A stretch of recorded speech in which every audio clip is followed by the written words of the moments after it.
Welcome to Change Cycle, the podcast exploring the shift to a circular economy. Join host Christine Yeager as she dives into sustainable business actions with leading experts and confronts the discomfort that comes with change. Discover how change is at the center of optimizing recycling and creating a regenerative future. Tune into Change Cycle and be part of the solution.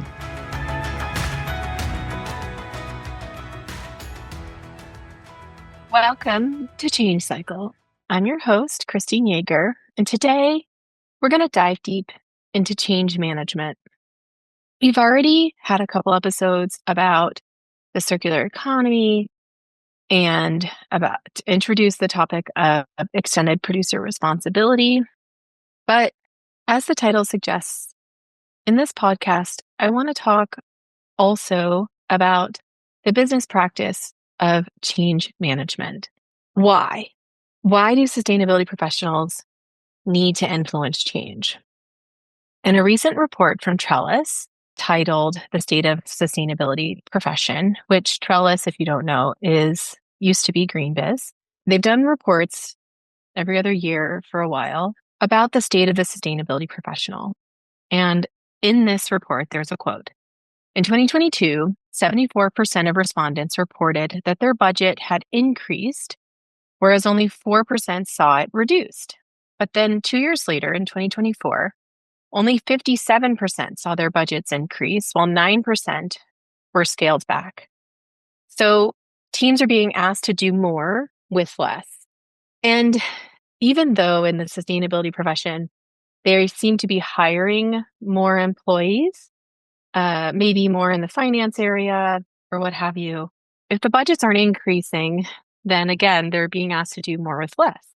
And in my experience, a lot of the sustainability professionals I meet are sort of one-person teams.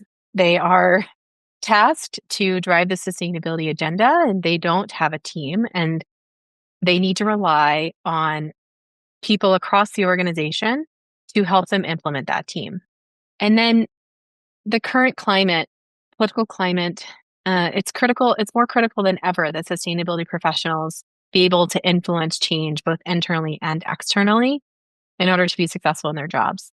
Again, GreenBiz, now Trellis, has a new report out that talks about how to set a sustainability strategy in 2025.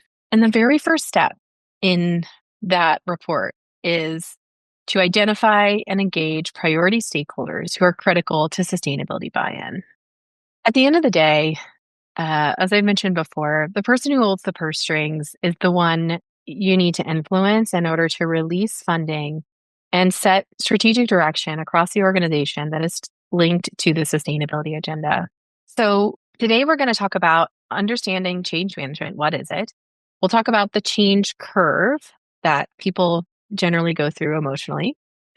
I'll talk about some steps to effective change management, and I'll give an example of where I've implemented these steps. So, understanding change management. What is change management? You can get lots of different answers if you ask lots of different people, but there's a couple of things that people generally reference. There's something called the PROSCI model, or PROSCI, PROSCI model maybe. So what is change management? If you ask 10 different business leaders, you might get 10 different answers. But let's break down a couple of sources that a lot of people generally reference. And just for context, I learned about change management on the job. I definitely had somebody who kind of took me under her wing and helped me really understand the value of thinking through change management, especially on an enterprise-wide initiative. Study this in school necessarily as much as I learned through experience. So what is change management? If you ask different people, you might get different answers, but there's a couple of models that people generally reference. Now, for me, I learned on the job about change management and change management practices. In fact, this person sort of took me under my wing and really helped me develop this skill. And when I needed it most, in a job that I was very green in, if you will, meaning young and early in my career, not green from a sustainability standpoint. But nonetheless, there's something called the PROSCI model. And this is one of the most widely used definitions. PROSCI is a global leader in change management research. So to quote it, the structured approach that ensures changes are thoroughly and smoothly implemented and that the lasting benefits of change are achieved. That's from PROSCI, the definition of change management. So essentially, change management isn't about implementing new processes or technology. It's about ensuring that people successfully adopt those changes. Because as we've talked about, change is hard, right? Another definition of change management comes from John Kotter's perspective, Kotter, a Harvard Business School professor who authored Leading Change. He describes change management as the process of helping individuals and organizations transition to a new way of doing business with a focus on leadership, urgency, and sustaining momentum. Kotter's view emphasizes the human side of change. Leaders must actively drive change and maintain urgency to prevent organizations from slipping back into old habits, especially when you're talking about maybe a culture change. And then a third definition of note is the Project Management Institute, PMI. They take a slightly different approach. The application of knowledge, skills, and techniques to manage change and transition individuals, teams, and organizations from a current state to a future state to achieve specific objectives. And this is probably the approach that I was rooted in without knowing directly, because I've spent a lot of my career sort of trying to understand the current state in order to more successfully define the future state and what's the reality. And this definition highlights that change management isn't a one-time event. It's a structured process that requires leadership, planning, and execution, continuous improvement, right? So whether you're talking about organizational restructuring, digital transformation, cultural shifts, or new policies, change management is the discipline that ensures these transitions don't just happen, but happen successfully. And if anybody's ever worked at Coca-Cola, you know, or worked with people that work at Coca-Cola, you would know that, especially in the US, a reorganization happened every, 18 months or so. And so you get kind of settled in this idea of change that's going to happen. You can see it as an opportunity to push for new change that you think needs to happen in order to kind of align with the future of the organization. Or you can be sort of drowned in the change and feel like you can't move. But if it's happening to you every 18 months, then things never make progress. So you kind of learn quickly that you need to lean in, focus on the work that matters most, and keep processing and moving through the change. But here's the challenge. According to McKinsey, a pretty old study, but this statistic keeps coming up, is that they say that 70% of change initiatives fail. That's not a great number. And it's often because maybe, according to McKinsey anyway, that businesses often focus on technical aspects of change, systems, the processes, but maybe overlook the people side of the equation. And sustainability is such an emotional topic. I mean, for people who are really in it, it can be a very emotional topic. And a lot of people I've met, even across companies like Coca-Cola, are like personally passionate about sustainability, but don't know how to push for the change that they know could happen. It's maybe outside of their current role, or maybe they don't, they feel a bit jaded. They don't know where to start. So there is this very personal aspect of sustainability and regenerative and sort of thinking about business differently that is a very relevant aspect of the equation that needs to be addressed in order to be successful. And so that's where this idea of the change curve comes into play. But before we move on, let me just summarize really quickly. So PROSCI says change management is about structured implementation and sustained benefits. Kotter emphasizes leadership, urgency, and momentum through change. And then PMI, or Program Management Institute, views it as a skill set for moving organizations toward a future state. So next, let's break down the change curve. The change curve is a widely recognized model that illustrates the stages individuals experience when undergoing significant change. It is rooted in the Kubler-Ross model. Kubler is initially developed by psychiatrist Elizabeth Kubler-Ross to describe the 5 stages of grief. And you may be like, why do you feel like change is grief? But that is like, I talk about it a lot. Sometimes when you're moving through this change, you're grieving the things that you're leaving behind along the way, even if you want the change.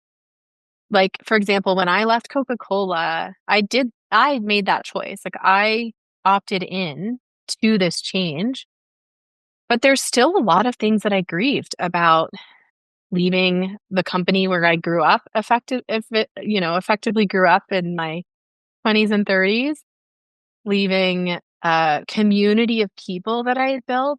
I said coming back to the office after the pandemic was like, oh yeah, I have all these friends at Coke, I forgot that I used to hang out with people all the time, see them in the hallways, and I was choosing to leave that. I had a community in Atlanta, and I wasn't choosing to leave that community or those people necessarily. I was choosing a different intention in my life that left some of that behind, but not because I wanted to necessarily leave everybody behind. Right. And so there was some grief in that shift. So what are the 4 key stages of the change curve? There's shock and denial. There's frustration and anger or resistance, which can be fear, confusion, low morale. Acceptance and exploration. So that's when employees begin to see benefits and engage in learning. And then commitment and integration. The new way becomes the norm. And to be honest, Coke, even during one of the many reorganizations, had a training for the employees to talk about this change curve because we were experiencing it probably so much. It really opened a door for me emotionally to think through and process change in a whole new way.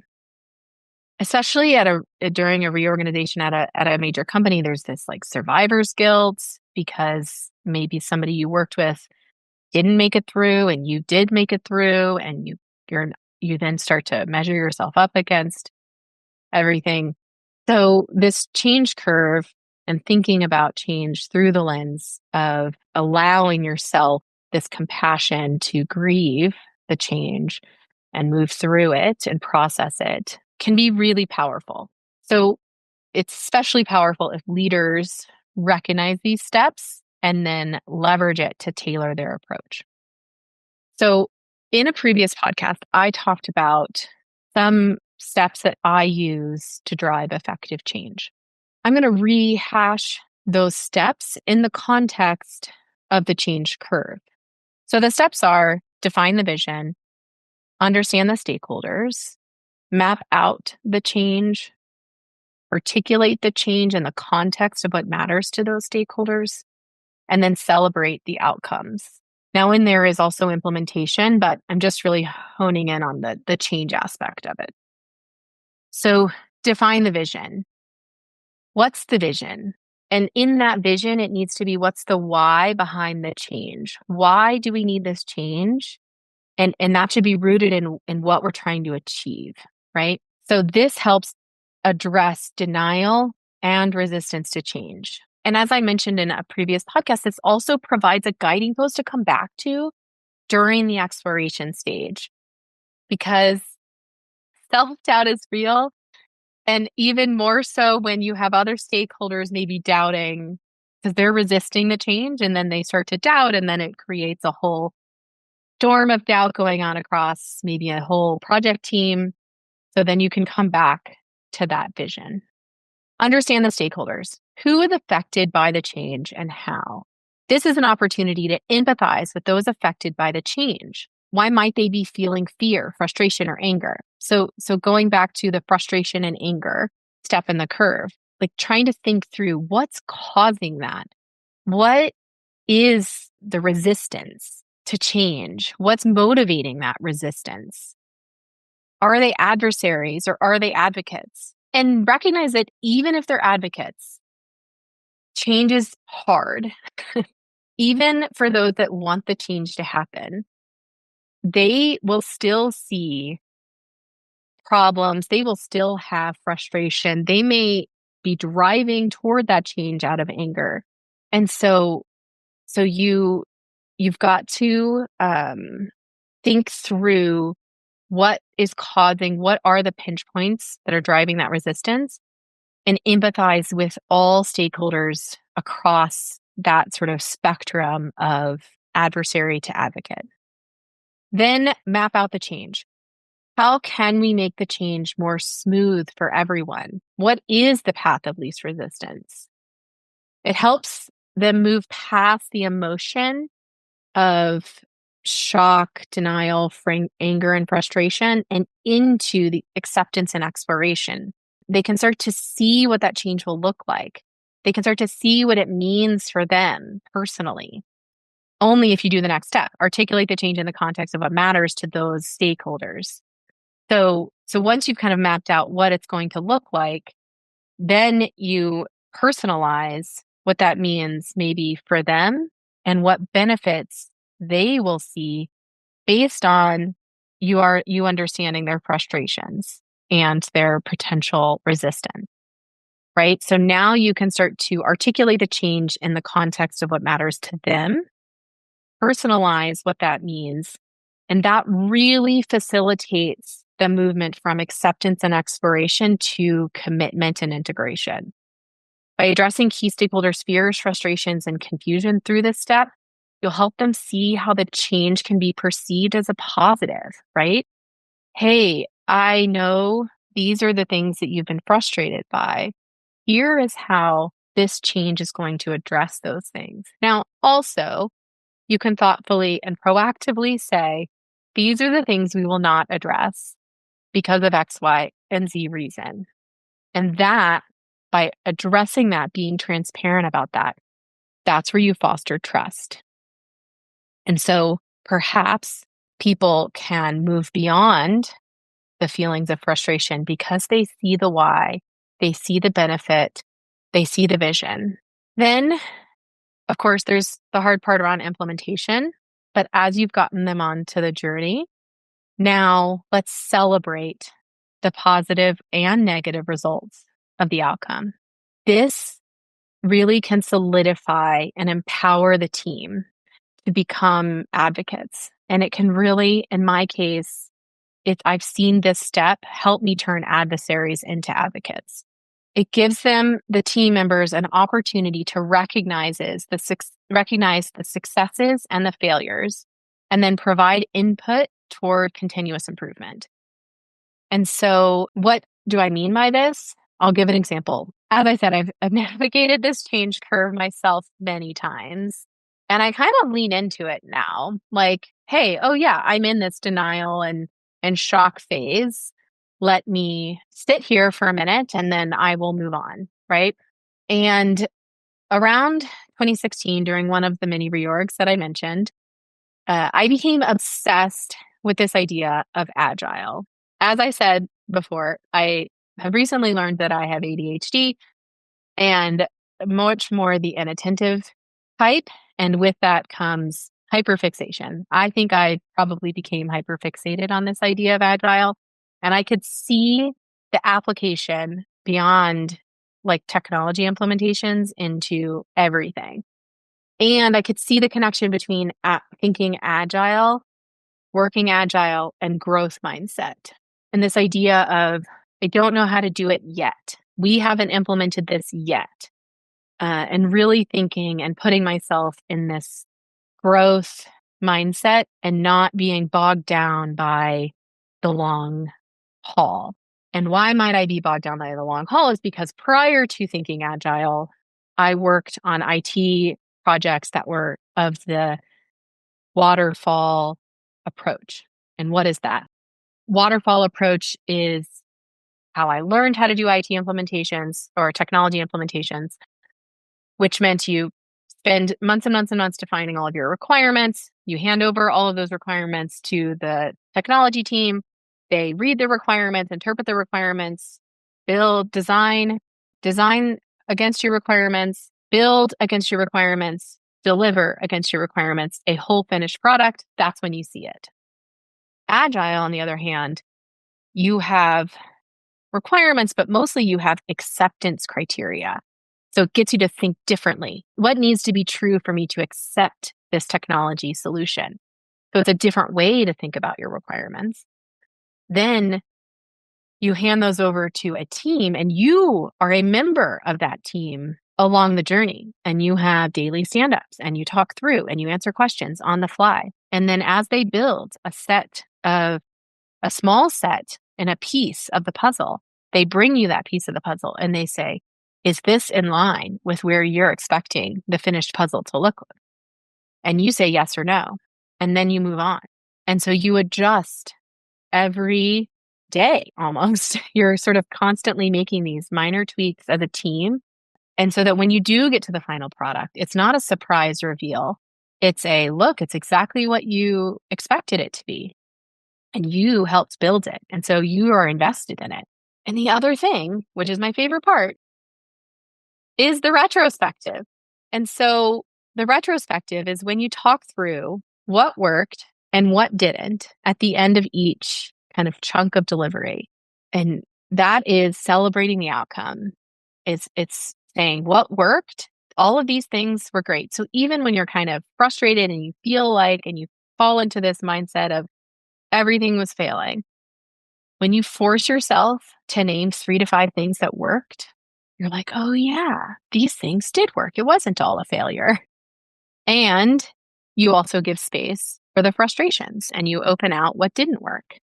And then you talk about, okay, based on what didn't work, what are we going to do differently next time? So that's one approach. I also like the 4 L's, which is what did you like? What did you love? What was lacking? And what did you long for? And this kind of helps frame up and think a little bit more, I think a little deeper about that, what worked and what didn't work kind of mentality. So I took this agile thinking and jumped into a project that was, from a lot of people's perspective, failing. There was a lot of negative commentary going on around this project. And it was a lot of external stakeholders who didn't have to work with me, right? There was no reason, there was no leadership telling them they had to do this project that I was leading. And they were starting off, I would say, 98% adversaries in against this sort of end goal. And they were frustrated and they felt like, oh my God, another new person coming in. What is this person going to be able to do that the last person couldn't? That sort of feeling. And I really leaned in to this agile point of view. And we started with what is a minimum viable product? And this became our vision. And I used everybody's input to be very clear about what we could and could not achieve against that minimum viable product. And a little bit of like say yes to the dress of like, is this piece better or worse than the last piece? Basically, like, does this thing really need to happen? Or is it like we can sort of say no to this piece because this other piece is more important? So is this piece more important than that piece? And we did that kind of like stacking, ranking, if you will, of prioritization of what needed to be part of the minimum viable product. We got very clear on the why of the minimum viable product. And then we had that anchored in every conversation because this was like 5% of everybody's job, except for mine. And so I had to keep reminding everybody, hey, remember, this is the why. This is the minimum viable product. This is why we're doing it this way. We all agreed that these are the top priorities for the team that met most of y'all's needs. And so we had that to come back to. We did the sort of iterative approach of building out the solution. We grounded everybody again and again so that we didn't have scope creep and we could stay within our budget. And people were vocal and said, you know what? this aspect isn't going to meet my company's needs, but I understand why we're doing it for the broader audience. So I'm going to build a team internally that helps me fix this aspect of the problem because I seem to be the only one having that problem, for example. And so at the end of the day, I had turned all of those adversaries into advocates for the project. And the team was like, this is how cross-functional, cross-company projects should work more often in the future. Is this like level of collaboration and focus? And that tool became kind of a guidepost for like, how do we work together better? How do we work better together in the future? So sustainability professionals are always influencing change. That's why I want to talk about this, because that story could have been almost any sustainability related topic, right? It didn't have, I mean, I was doing specifically a commercial execution at Coca-Cola, but it's true that all of these tough nut challenges like circularity to carbon sequestration to, how do we tackle risk mitigation and measuring and reporting out on sustainability initiatives as a risk mitigation factor. All of these tough challenges have a lot of diverse perspectives and needs against why maybe you need to go do these activities or what the guidepost should be. And not everybody's going to be you're not going to be able to please everybody, right? However, you can be considerate of those concerns and feedback and still prioritize and define a clear objective and vision and why. And hopefully use that as a way to convince some of those adversaries in your company to become advocates for the long-term vision and solution that you're looking to push. And the reality is not everybody believes that the circular economy should be prioritized. And not everyone sees the risk factors tied to climate change. Like not everyone sees that there are real bottom line risks associated with climate change. More and more people are coming to understand that, but not everybody is already there. But most sustainability professionals are already there. And so they forget sometimes about their journey, especially the ones that have been in the business for 20 years, right? It's so clear to them. So having this skill set to just like take a step back and empathize with your audience and recognize this change curve and using it to your advantage to then influence decision makers at your company can be so valuable. So the proven steps to change management: define the vision, understand the stakeholders, map out the change, and then articulate that change in the context of what matters to those various stakeholders, and then celebrate the outcome. I realize after the fact that I don't think I really made my point clear. And the point is, I don't think we need to judge people for the reasons they may need time to themselves away from work. It doesn't really matter. It's not really any of our business. Everybody has the right to have time away from work. And the more we can not make assumptions, I think the better off and the more empathetic and maybe the more approachable you can be in interacting with others. And I'll end with this. Why embrace change management? Because change is hard, even for those that want it to happen. So embracing that reality and creating a path of least resistance for you and your stakeholders is so valuable. And change management is a proven tool across business that can be easily picked up and applied to sustainable business or regenerative business. So embrace change management and don't forget that not everyone knows all the things that you know. So bring them on your journey. Thank you for listening to Change Cycle. We hope that today's conversation inspires you to embrace the change that comes with building a world where circularity and social equity power the economy. Visit csyimpact.com to learn more about how you can implement sustainable strategies in your business. That's csyImpact.com. Thanks again, and we look forward to having you join us next time on Change Cycle.